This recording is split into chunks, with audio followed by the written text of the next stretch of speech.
I don't think it's an exaggeration for me to tell you that I believe that the next 3 weeks are the most important weeks of the 2020s for Nebraska, and I believe the most pivotal couple of weeks, 3 weeks, for Matt Rhule and what Nebraska might be able to accomplish, not just this year, but what they are set up for in the future.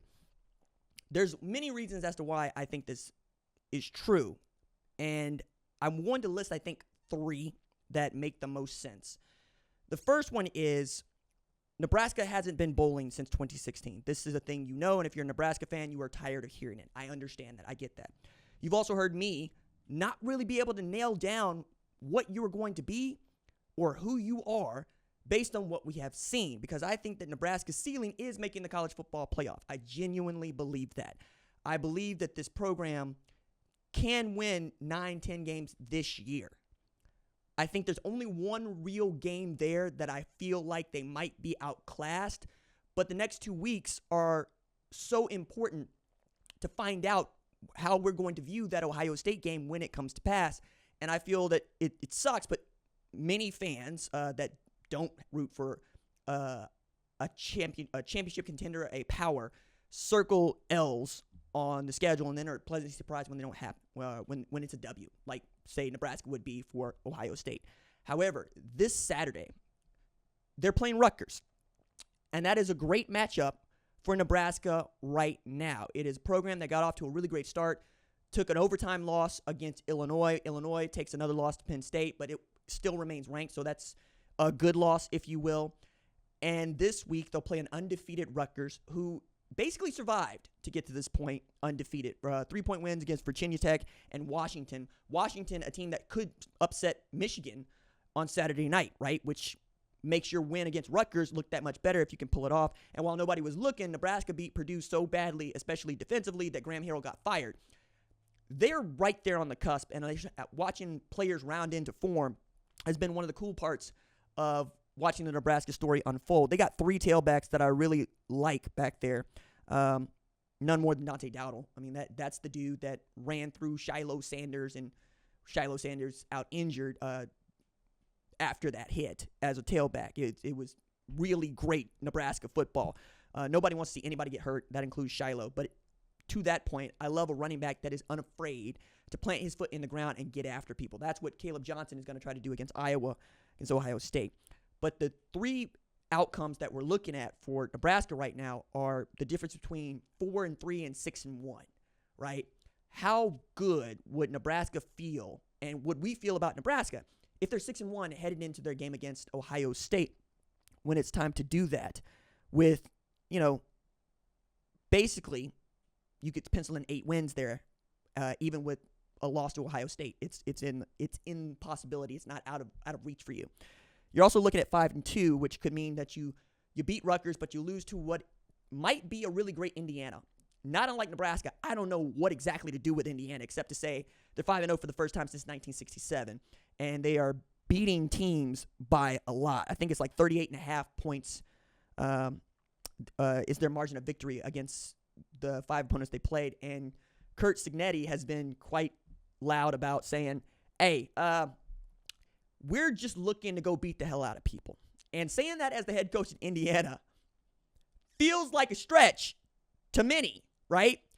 But if you look at what Curt Cignetti has been able to do every stop he's had, he's won. Now, has he won at places that we know about? Not really. I mean, Elon, we don't really pay attention to Elon. We paid attention to James Madison, though.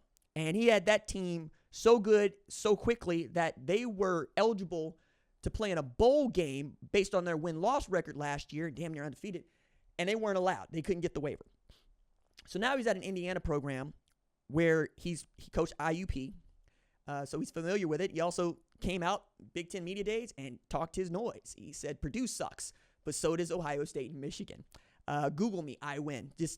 He is what I remember of Jackie Sherrill at A&M and at Mississippi State. Like, if we get some spice back into our press conferences, I will be so excited because it feels like so much college football, especially the coaches, are tame. I like fun. I like nice guys. I also like heels. Like, I come from the Attitude Era, okay? The Rock Stone Cold, those are my guys, all right?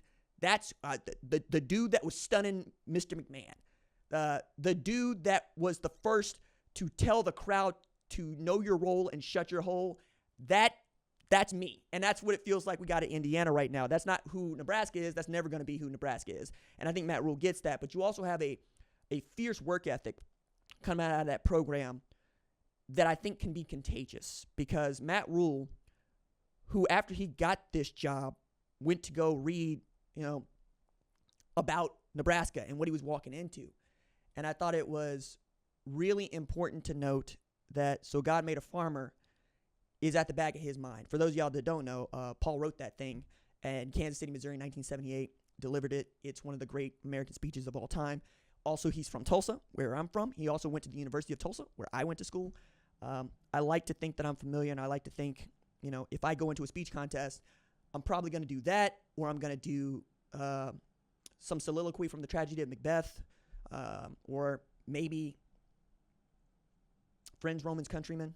It's up there, is what I'm saying. So for Matt to understand that and to act on it and to go to high school football games and to meet with high school football coaches and to understand the beating heart of Nebraska football is the state of Nebraska as you're getting ready to play the State University of New Jersey and with the State University of Indiana on the docket, and you could get double up those wins and you could get a win against 2 back-to-back wins against undefeated programs. You're back in the top 25, and we feel good about whatever it is you might show us against Nebraska, against Ohio State. Do we think it's going to be that close? No. But I'm also looking at a Dylan Raiola who was not cowed. Like the man, he did spit up on himself in overtime against Illinois, but he's still very much the guy. And he's also out here calling his shots already. Like there's a line I read from, I believe it was Mitch Sherman, where, what's the connection with Alex Bullock? And he's like, I asked for that guy in certain spots because he's the guy that's going to go get it done. He's the guy that I know that if I throw the ball in that direction, he's going to find it.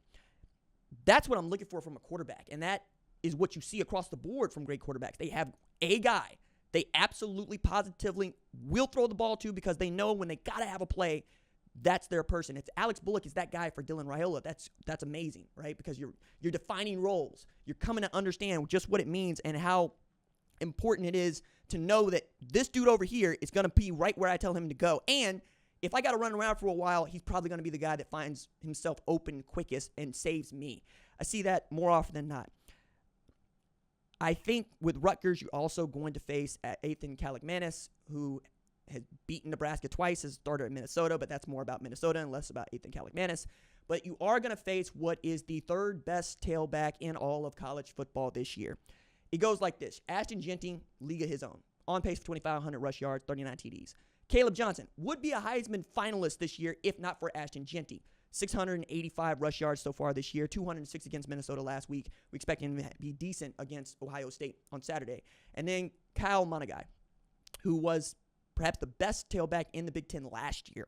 And remember, Blake Corum played at Michigan last year. As well did Travion Henderson and down the line. But a guy that really has come to personify what Rutgers football is all about. They're going to get the hard yards. They're going to try to play a really great defense. And it's a guy that has been running people through. And against a defense that is averaging 5.1 yards per play this year. Or excuse me, 6.3 yards per play this year, 5.1 last year.